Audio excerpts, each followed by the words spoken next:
tema de hoy es un tema muy delicioso. Vamos a hablar sobre comida.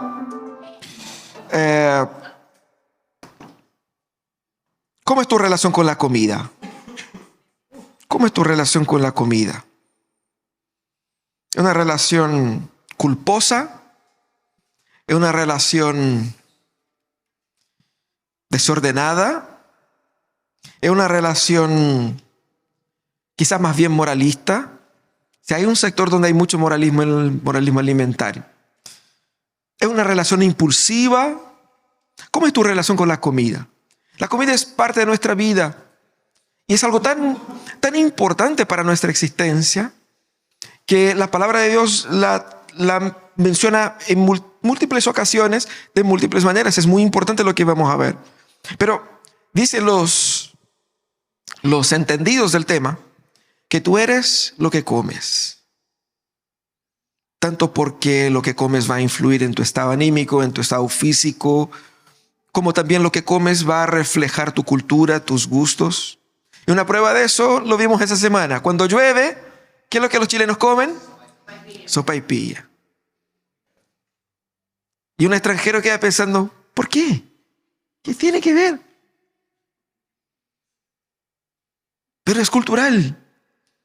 No es simplemente porque es rico o no. Eso es cuestionable. Es por la experiencia, por la memoria afectiva, por una serie de factores, ¿cierto? Comida es importante porque la comida representa lo que nosotros somos como cultura, como pueblo, como familia. ¿Cuántos de ustedes tienen un plato familiar? Yo creo que en mi caso el plato familiar de mi mamá era el café. Lo único que aprendí a hacer con mi mamá. Pero otras familias como la familia de Mariana, ahí sí tienen muchos platos. Las tortas y la bola, ahí es todo con ellos. En mi caso no, solo comemos. Pero fíjate que nosotros vivimos bajo la maldición de la abundancia. Nunca en la historia humana los seres humanos tuvieron acceso a tanta comida. Tanta comida. Nosotros pensamos que es normal, pero eso no es normal. Que tú entres a un supermercado y tengas miles de opciones, miles de marcas, miles de variedades disponibles para uno. Nunca hemos tenido tanta comida. Y eso obviamente ha conducido a otros problemas. 42% de los chilenos, según la entidad que investiga la situación alimentaria en Chile, 42% de los chilenos están bajo la síndrome de la obesidad. Múltiples son las causas de esa obesidad, no solamente la alimentación, pero también la condición genética, el ejercicio físico, una serie de cosas, pero es el país latinoamericano con mayor índice de obesidad. Tenemos mucha comida. Y fíjate que eso conduce a una relación con la comida complicada, porque surge al mismo tiempo toda una especie de una dictadura moralista de las dietas, sea por el lado del físico, sea por el lado de la salud, pero hay toda una serie, un sinfín de opciones de dietas, de propuestas y un sinfín de youtubers e influenciadores que nos vienen a enseñar cómo comer y cómo dejar de comer. También nosotros vemos que eso produce y ha producido una serie de disturbios alimentarios, sobre todo en los más jóvenes. Y se cree que ahí un 20 a 30% de las chicas en especial han tenido problemas con anorexia y problemas con la comida. Tenemos una relación compleja y caótica con la comida, pero ¿cómo podemos redimir nuestra relación con la comida? ¿Cómo podemos comer bien? ¿Cómo podemos comer de una manera que eso tenga también una experiencia no meramente cultural, pero también espiritual, ¿cierto? La Biblia habla mucho de comida y es muy interesante. De hecho, el teólogo canadiense James Packer resume en esta frase. Él dice, la serpiente tentó a Eva a comer una fruta. Y por eso el pecado entró en el mundo. Esaú vendió su derecho de primogenitura no por $1.000.000, sino por un plato de comida. Jesús fue tentado a convertir piedras en pan.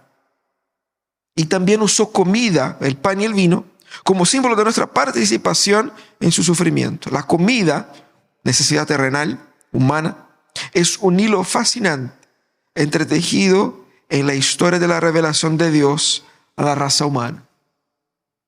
Tanto es así que la promesa de Jesucristo para una de las iglesias del Apocalipsis es que el que venciere tendrá el derecho de comer del árbol de la vida que está en el santuario de Dios. Comida, la Biblia habla mucho de comida y es interesante porque la Biblia habla de comida en un contexto de bendición, porque es la expresión de la bendición de Dios para la raza humana, pero también cuando Dios promete dar al pueblo un territorio, una tierra, para decir que ese lugar era bueno, Él hace referencia a la comida, una tierra que emana leche y miel. No quinoa. Nada contra la quinoa. Pero entiendan lo que Dios quiere decir con eso. También la Biblia muestra algo que es bastante cultural, que la comida siempre estuvo asociado a las instancias de la estrechez de amistad, de la hospitalidad. Si yo quiero agradar a alguien, acoger a alguien, recibir a alguien, lo recibo con comida. Cuando Abraham vio a estos hombres que eran ángeles, que pasaban por ahí, los acogió y los invitó, no a un cafecito, pero les preparó un buen banquete para ellos, ¿no? Pero también la comida está en la palabra de Dios como una señal o como una expresión del pecado humano y del desorden humano, porque es lo que hicieron los israelitas después que construyeron el becerro de oro.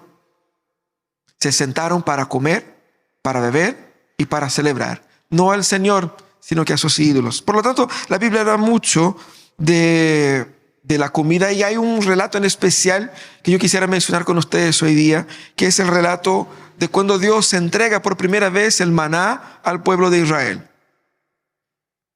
Y ese relato es importante porque nos permite entender cuál es la relación nuestra, cómo debe ser la relación nuestra con la comida, considerando ese relato por ser un relato de excepción, un relato único, y por ser también una especie de prueba de Dios hacia su pueblo, pero también como una manifestación de su poder salvador.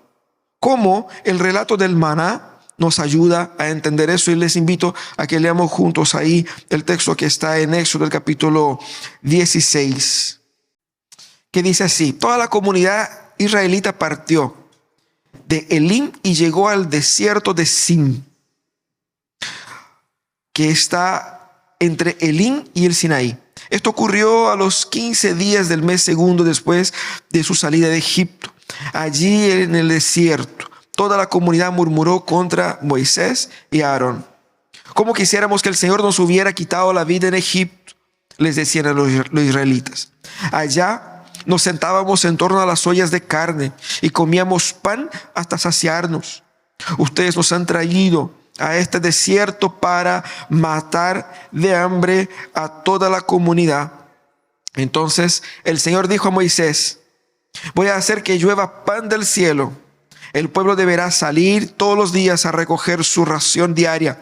Voy a ponerlos a prueba para ver si cumplen o no mis instrucciones. El día sexto recogerán una doble porción y todo esto lo dejarán preparado.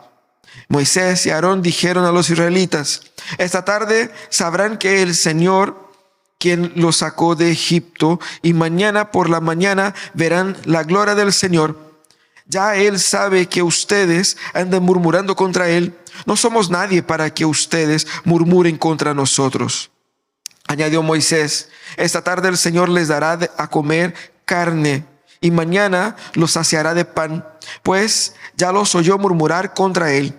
Porque ¿quiénes somos nosotros? Ustedes no están murmurando contra nosotros, sino contra el Señor. Luego se dirigió Moisés a Aarón: dile a toda la comunidad israelita que se acerque al Señor, pues los ha oído murmurar contra Él.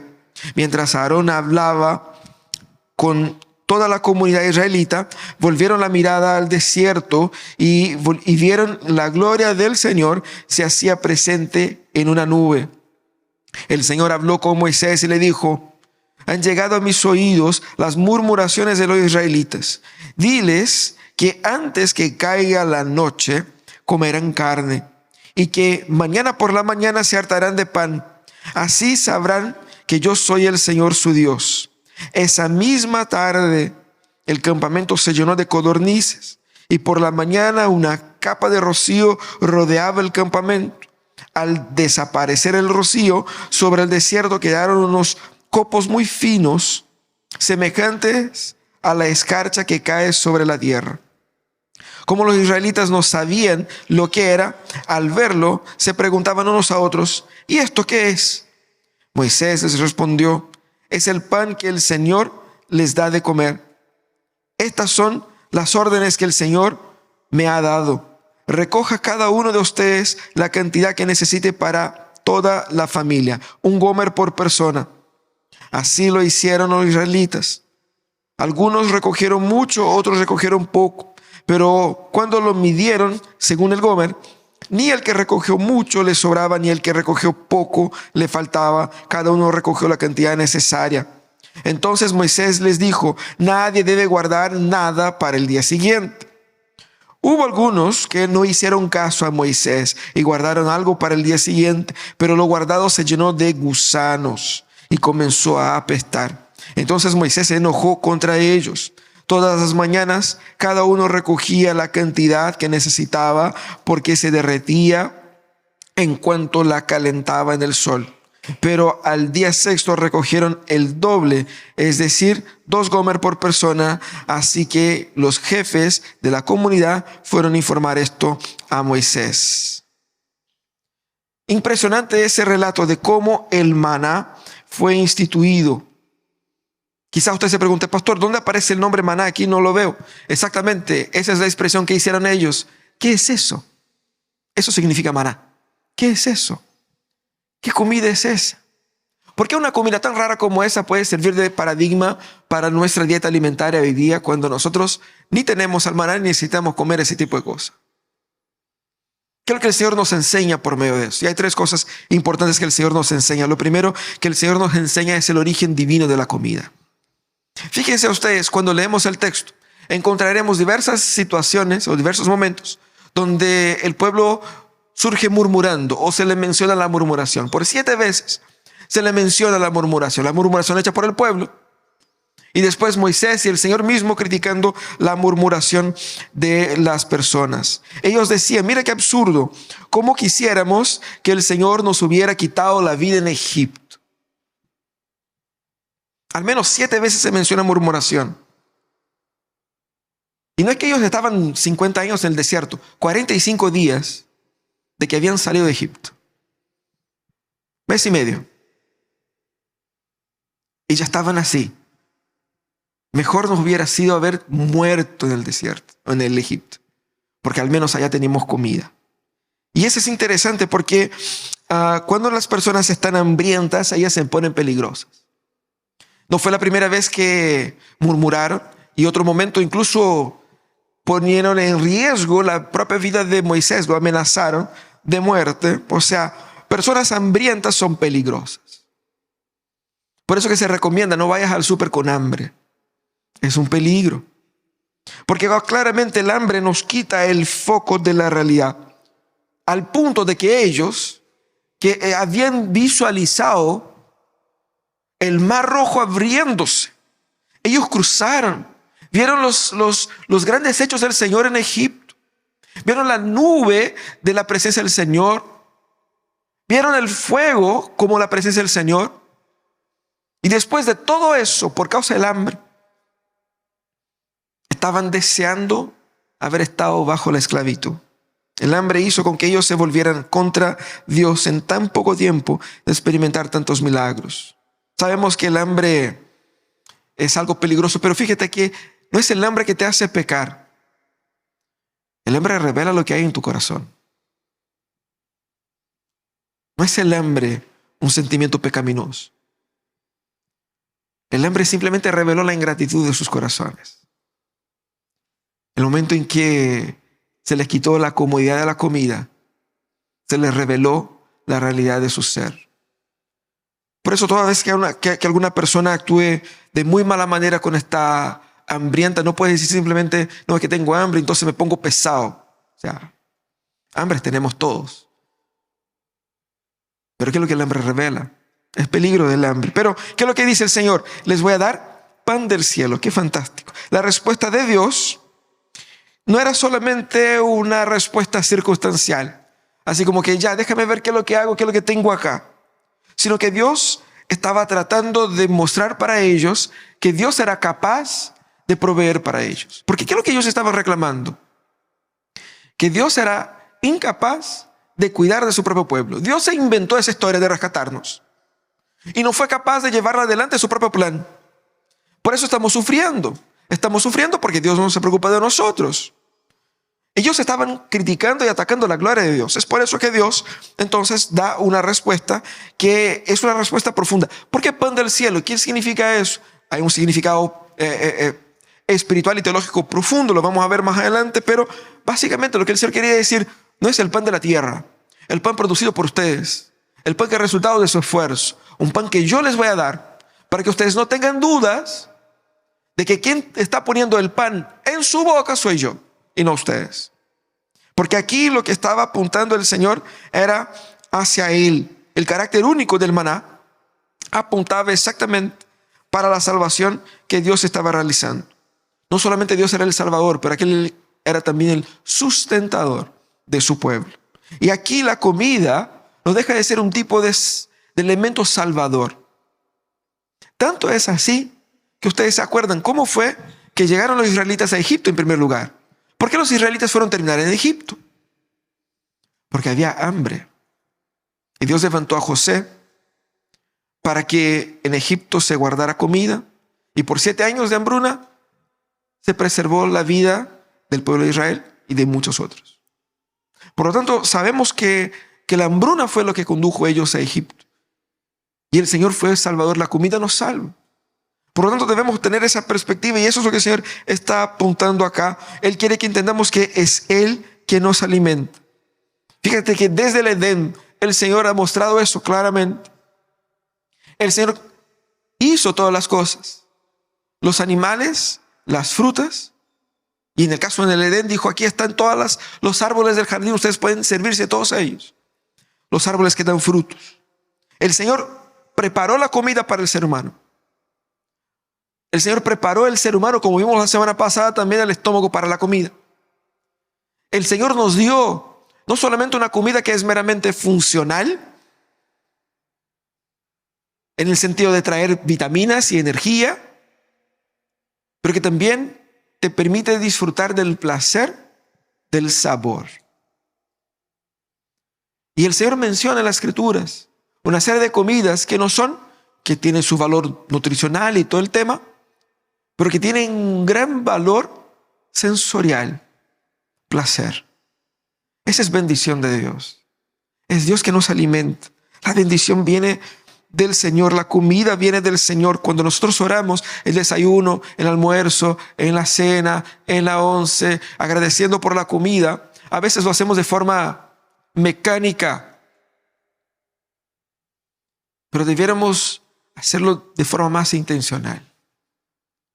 Porque fue el Señor, en su misericordia, que nos proporcionó el alimento que tenemos en nuestras mesas.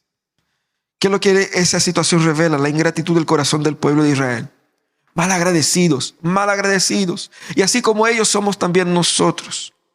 Porque cuando ignoramos el origen de la comida que está en nuestras mesas, cuando ignoramos el origen celestial que está delante de nosotros, ignoramos y murmuramos por lo que no tenemos. Ignoramos, fíjate que lo terrible que era ese pueblo. Ellos estaban caminando desde la esclavitud para un territorio de bendición. Estaban en eso. Claramente la situación era provisoria, pero no al punto de querer regresar. La ingratitud del corazón humano es terrible. Y nosotros muchas veces en nuestra relación con la comida es una relación de ingratitud, de no reconocer la bendición del Señor en lo que el Señor da. No podemos ser agradecidos solamente cuando tenemos en abundancia. Debemos ser agradecidos también cuando tenemos en escasez, porque el Señor da lo que Él quiera dar. Todo viene de sus manos. El Señor es bueno todo el tiempo. Y debemos entender que por medio de sus bendiciones, también por medio de la comida, el Señor nos permite experimentar de su cuidado, de su presencia. El origen divino de la comida está marcado ahí, pero el Señor también quiere que entendamos el sentido pedagógico de la comida. Mira qué interesante. El Señor, cuando responde la murmuración de los israelitas, ¿qué es lo que dice el Señor? Yo los voy a poner a prueba. Y es interesante porque el Señor no simplemente se les resuelve un problema o un cacho. El Señor, por medio de su provisión, utiliza toda esa situación también para ejecutar una especie de clase de teología para ellos, ¿no? La porción diaria que el Señor entregaría era una porción específica. Primero, el alimento debía ser cosechado ahí o recogido más bien todas las mañanas. Por lo tanto, era una porción que era necesariamente diaria. No debiese ser acumulada. Todos los días, excepto el sábado, que era el día consagrado al Señor, se debiera hacer ese ejercicio de ir a recoger ahí. El gomer era más o menos 1,5 kilos, 1,4 kilos por persona. Y el maná era una especie de como un floco de resina, algo que ellos podían después procesar, hacer una pasta, hacer una torta, hacer un pan, molerlo y hacer esos preparados. Eso era lo que ellos recogían.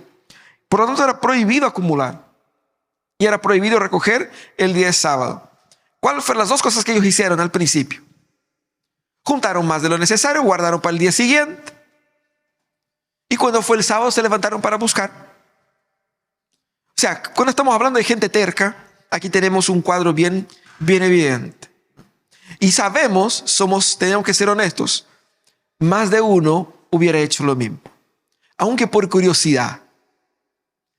Y ahí uno se da cuenta de que incluso su curiosidad puede ser pecaminosa. El Señor les entregó y les dijo, no recojan más de lo necesario y no guarden para el día siguiente. Eso es lo que el Señor quería decir. La disponibilidad de la comida, la manera como el Señor entregaba la comida, las cantidades que el Señor entregaba, era una especie de clase de teología. La preocupación de Dios no era solamente de llenar sus estómagos, pero también de trabajar por medio de ese ejercicio sus corazones. ¿Qué es lo que el Señor quería enseñar? Primeramente, la lucha contra sus propios impulsos. Porque la comida, por ser algo movido por nuestra hambre, muchas veces hace mover otros impulsos dentro de nosotros, como la codicia. Si veo mucho, recojo mucho y me lo guardo, porque ahí tengo más. El Señor había dicho, no es necesario porque todos los días yo les entregaré. Pero un corazón codicioso no quiere confiar en la dependencia del Señor. El Señor quiere que luchemos también contra la glotonería. Yo quiero comer mucho más. Creo que eso no es suficiente para mí, entonces voy a guardar más, para tener más después, por si acaso. También el Señor, por medio de esa restricción, nos enseña a luchar contra nuestros temores. El temor de la escasez. La gente venía pasando hambre y estaban preocupados de que si de repente el Señor mañana cambia de idea y si el Señor se nos olvida de nosotros. Entonces mejor lo guardo. Porque el que guarda siempre tiene. ¿Ah? El Señor dijo, no guarden, confíen en mí, mañana va a haber más. Pero el temor de la gente era mayor. Pero el Señor también nos enseña que todo eso, todas esas tensiones que hicieron con que el pueblo reaccionara contra las instrucciones del Señor, era nada más una lucha contra el propio Dios. Incluso el Señor dice, en el día de reposo no salgan a recoger. ¿Por qué? Porque es el día de reposo. Yo voy a proveer el doble en el viernes para que nos salgan a recoger el sábado. Ok. ¿Les dibujo? No, entendemos que pasó el sábado. Oye, ¿no hay más? Por si acaso. Ellos estaban luchando contra el Señor. Y el Señor quería poner eso delante de ellos, probar su corazón. Porque la manera como nosotros nos relacionamos con comida revela nuestro corazón, nuestros impulsos, nuestras pasiones. Porque la manera como nosotros comemos revela primeramente lo que pensamos sobre Dios, sobre la providencia de Dios, sobre la dependencia de Dios, sobre el cuidado de Dios. Si Dios es bueno o no, si Dios es generoso o no. Sobre todo, revela si nosotros entendemos que lo que comemos viene de Dios. Porque muchas veces cuando no tenemos, suplicamos, pero cuando tenemos nos olvidamos. Y esa es en parte la exhortación de Dios para el pueblo que iba a entrar en la tierra prometida. Son 40 años después de ese evento. Diciendo, ustedes cuando llegan a la tierra, que estén con la guata llena, no se olviden del Señor. Porque fue el Señor que los trajo ahí. Y eso pasa con nosotros. Cuando estamos con la guata vacía, Señor, ayúdame. Pero cuando estamos con la guata llena, nos olvidamos de que fue el Señor que nos la llenó. Por lo tanto, el Señor nos enseña y nos revela por medio de la comida lo que pensamos sobre Dios. También, la manera como nosotros comemos revela lo que nosotros pensamos sobre nuestro concepto de satisfacción y felicidad. Porque como se dice, guatita llena, corazón contento. ¿Qué es lo que es satisfacción para ti? ¿Qué es lo que te satisface? ¿Un completo es suficiente? 5.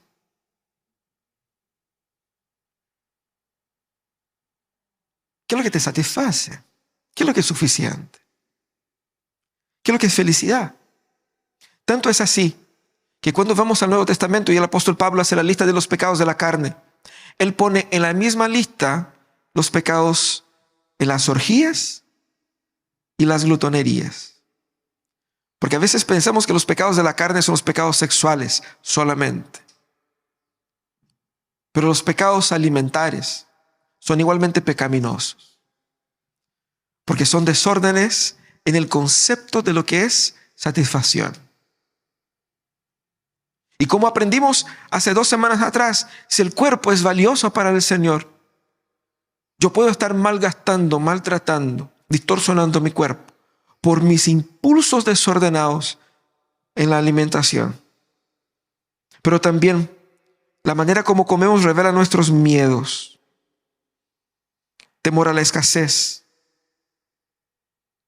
Revela también desórdenes de orden emocional, psicológica.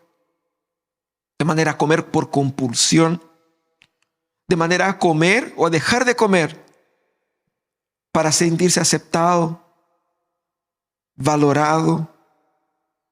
También muchos por el estrés comen demasiado o muchos por el estrés comen de menos.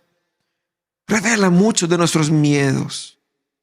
Por lo tanto, tenemos que llevar nuestros miedos, nuestros temores, nuestros traumas al Señor. Para que el Señor, sanando nuestros miedos, reordene nuestra alimentación también. Y es por eso que el Señor nos entrega el alimento en la dosis correcta. Dios no solamente da lo que necesitamos, sino da también cuánto necesitamos y cuándo lo necesitamos. El Señor aquí, por medio de la dosificación en la que entrega el maná para el pueblo de Israel, y ojo, no es que el Señor le entregó poco, 1,5 kilos por persona. No es que el Señor esté contando media marraqueta para cada uno. También entregó codornices, carne. O sea, el Señor es generoso. No es que el Señor está poniéndonos ahí en una dieta estricta para que, ¿no es cierto?, nos pongamos más fitness. No. El Señor es generoso. Pero el Señor quiere que entendamos que hay un orden en todo eso. Y ese equilibrio y esa moderación es perdido cuando el pecado entra en la vida humana. Por eso que detrás de la lista de los frutos del Espíritu, del fruto del Espíritu, el amor se manifiesta como moderación. Ese resultado del equilibrio que el Espíritu Santo produce en uno. Moderación también en lo alimentario.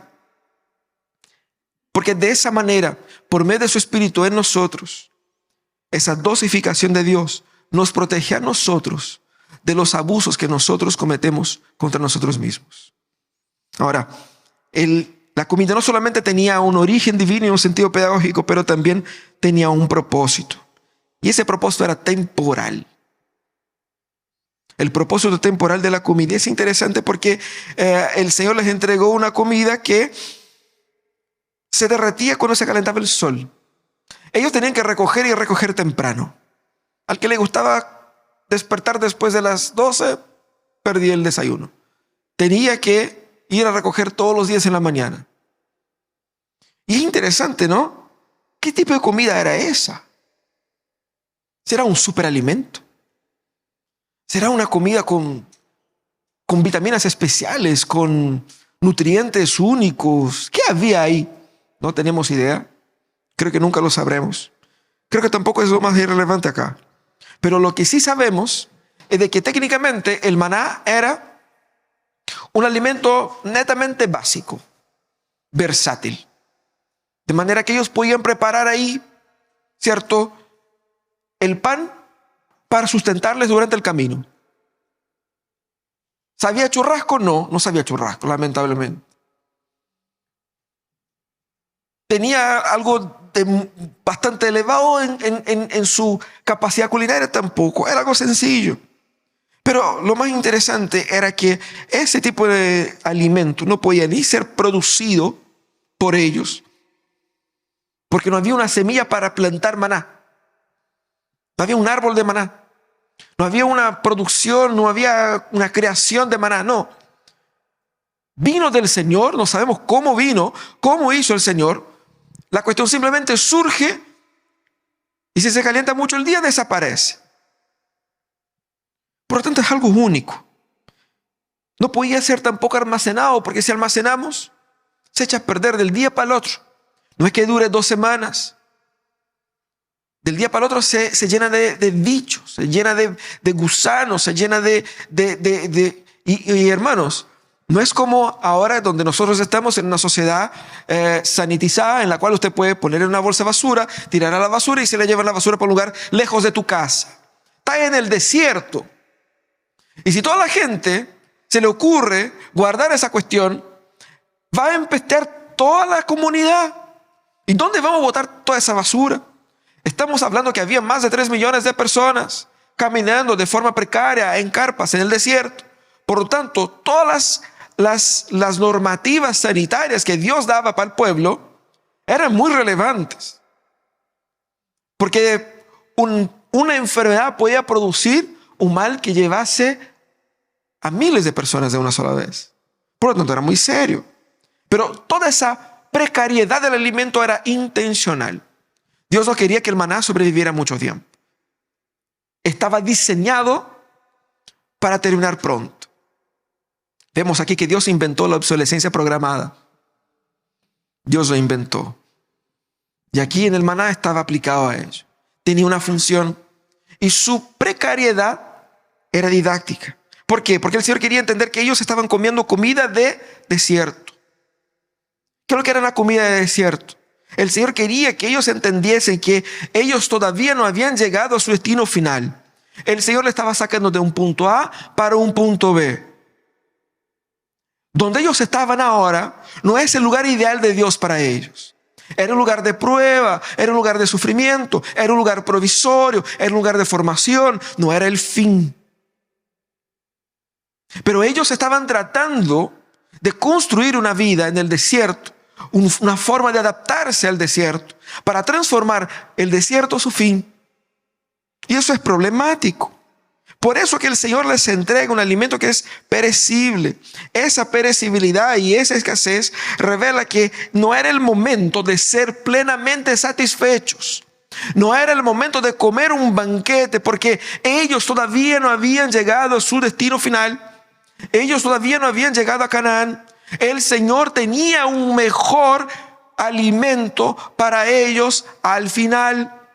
Pero ahora ellos debían nada más confiar en el Señor, caminar por el desierto, soportando el maná, porque iban a llegar donde estaba ahí toda la riqueza y la abundancia del Señor.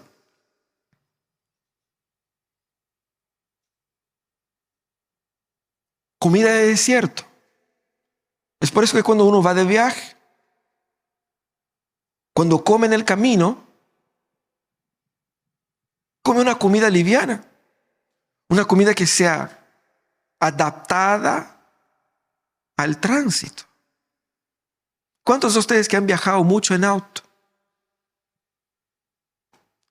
han comido dentro del auto un plato de sopa o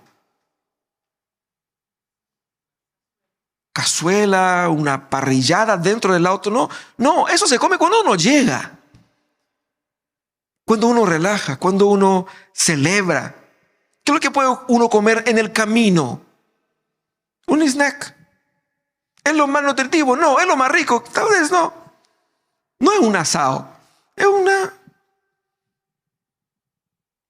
es lo que el Señor quería que entendieran. Y en cierto sentido, toda comida humana que nosotros comemos sigue siendo comida de desierto. Porque nosotros tampoco hemos llegado a Jerusalén todavía. Lo que el Señor quiere que entendamos es que la plenitud de la satisfacción, tanto alimentaria como emocional y espiritual, no llega en este mundo. Ninguna comida puede ser rica lo suficiente para llenarte de una satisfacción que sostenga su alma. Te anima por un momento, te sirve por el día, pero nosotros seguimos en el desierto. No hemos llegado a Canaán todavía. Y tenemos que entender que la comida que el Señor nos da es un recuerdo de que todavía no estamos allá, pero el Señor nos está manteniendo para que lleguemos allá. En camino vamos. En camino vamos. Por lo tanto, no habrá ninguna comida que te podrá dar la plenitud de satisfacción que solo la plenitud de la comida celestial nos entregará. Y es eso lo que Jesús quería que nosotros entendiéramos, porque Él dijo que Él era la verdadera comida. Mira lo que dice Jesús ahí en Juan 6. Mira ese texto, qué fabuloso. Dice así. Nosotros, o nuestros antepasados, comieron el maná en el desierto, como está escrito, pan del cielo, Jesús hablando, les dio de comer. Les aseguro que no fue Moisés el que los dio a ustedes el pan del cielo, afirmó Jesús. El que da el verdadero pan del cielo es mi Padre. El pan de Dios es el que baja del cielo y da vida al mundo. El Señor, Señor, lo pidieron. Danos siempre de este pan. Yo soy el pan de vida, declaró Jesús. El que a mí viene nunca pasará hambre. Y el que en mí cree nunca volverá a tener sed. Yo soy el pan de vida. Más adelante Jesús dijo: los antepasados de ustedes comieron el maná en el desierto, sin embargo murieron. Pero ese es el pan que baja del cielo. El que come de él no muere. Y más adelante Jesús dijo algo aún más raro. Dijo: el que come mi carne y bebe mi sangre tiene vida eterna, y lo resucitaré el día final, porque mi carne es verdadera comida y mi sangre es verdadera bebida. Y usted se está preguntando, ¿Jesús está todavía hablando de comida? ¿De qué está hablando Jesús acá? ¿Qué significa todo eso? El hecho de que Jesús es la verdadera comida significa que cuando hablamos de comida nunca estamos hablando solamente de alimentos. Porque la comida es una expresión de nuestros deseos y necesidades. Y hay deseos y necesidades físicas que son suplidas temporalmente, como un recuerdo de deseos y necesidades espirituales que son suplidas de forma más profunda y definitivamente. No significa que si yo creo en Jesús no voy a tener hambre a las 3 de la tarde. Pero Jesucristo resignificará incluso el hambre de mi cuerpo físico. ¿Qué significa todo eso? Significa que efectivamente Jesús es el superalimento. No es el maná que sustentó el pueblo, es Cristo. Y eso es lo que Jesús hace. ¿Qué es lo que Dios dijo? Les daré pan del cielo. ¿Qué es lo que Jesús dijo? El pan del cielo soy yo. Porque lo que la gente quería era suplir no solamente su hambre físico, sino que el hambre espiritual que el hambre físico representaba. Jesús es el verdadero alimento, en el sentido de que comer es tanto una experiencia física, biológica, sensorial, emocional, pero también espiritual. Y lo que Jesús quiere que entendamos es que cuando yo estoy satisfecho espiritualmente, mi experiencia con la comida se regula. En Cristo, yo soy libre para comer libremente. Eso es lo que el apóstol Pablo va a decir más adelante. Porque la gente decía, no puedo comer eso, no puedo comer ese otro. El apóstol Pablo dice, coman de todo. Porque en Cristo nosotros somos libres. Sin todo ese moralismo, sin toda la religiosidad involucrada en las carnes que eran entregadas a los sacerdotes o a los ídolos de la época. En Cristo yo soy libre para comer cuando como disfrutando de la gracia de Dios, porque no estoy comiendo para llenarme un vacío. No estoy comiendo para volverme alegre. No estoy comiendo para satisfacer o para buscar un placer que solo debiera haber encontrado en Cristo. Estoy comiendo agradecido, porque esa necesidad ha sido y será siempre suplida por aquel que me ama. De esa manera debemos entender esa libertad, pero el apóstol Pablo incluso exhorta, bienaventurado el que no se condena a sí mismo en lo que aprueba, cuando hablaba de comida. En otras palabras, cuando nosotros entendemos la libertad que tenemos en Cristo, disfrutamos de la comida sin moralismos, pero sin obvios excesos. Eso es lo que él quería que entendamos. Y la satisfacción y el placer del alimento temporal, cuando tomado en Cristo, nos recuerda la plenitud que tendremos en Él en el futuro. Cuando comas una buena comida, una rica comida, que te llega así, que es tan rica que te duele. ¿Ya han comido eso? Que te duele así, ¡ay, qué rico! Quisiera comer eso toda la vida. Eso es el Señor diciendo, ¿para dónde vamos? Hay mucho más. Un anticipo del cielo. Ahora, ¿cómo sigue su relación con la comida? ¿Cómo está tu relación con la comida? ¿Es una relación culposa, desordenada, moralista? ¿Cómo comes? Deja que Cristo supla la carencia y la necesidad existencial de su vida. Y no busques en la comida o en la bebida suplir algo que está en Cristo, porque nunca será suficiente.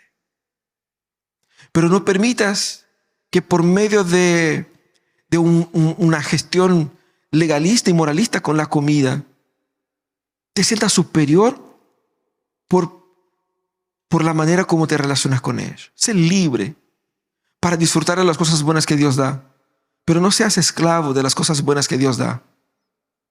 Deja que Cristo redima su relación con la comida y sea agradecido. Es bondad de Dios para nosotros. Cuando ores al momento de agradecer por el alimento, sé honestamente agradecido, porque el Señor hizo girar el mundo para que un plato de comida hubiese estado en nuestras mesas.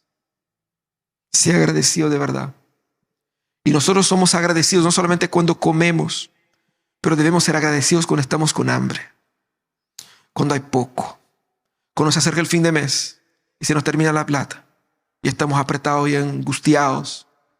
El Señor quiere que seamos agradecidos cuando parece que no hay. Porque cuando parece que no hay, tenemos la sospecha de que Dios podrá fallar, pero Dios no falla. Sé agradecido incluso cuando parece que no va a haber, porque siempre el Señor provee. También sé moderado. El Señor ha dado en abundancia. Y yo no necesito comerme el mundo entero para sentirme realizado y feliz. No necesito tomar todo para sentirme la persona más plena. Aprenda a caminar con Dios mientras come. ¿Qué significa eso? Significa, por ejemplo, que transformemos la comida en una especie de comunidad. Cuando nosotros invitamos personas a comer a nuestra casa, o cuando vamos a comer a la casa de alguien, no es solo por la comida, es por la generosidad, es por la entrega. Proverbios dice algo muy interesante. Dice que si vas a comer en la casa de una persona muy importante, no comas demasiado. Póngate un cuchillo en el cuello, dice. Pero dice algo más interesante. Dice, si vas a comer en la casa de un tacaño, no lo hagas, no comas.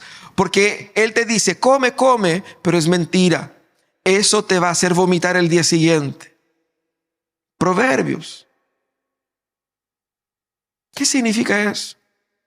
Que cuando nosotros entendemos que la comida es una manera de expresar nuestro cuidado, cariño, amor por las personas, tenemos que ser generosos, tenemos que ser moderados, tenemos que entender que la comida no es el fin.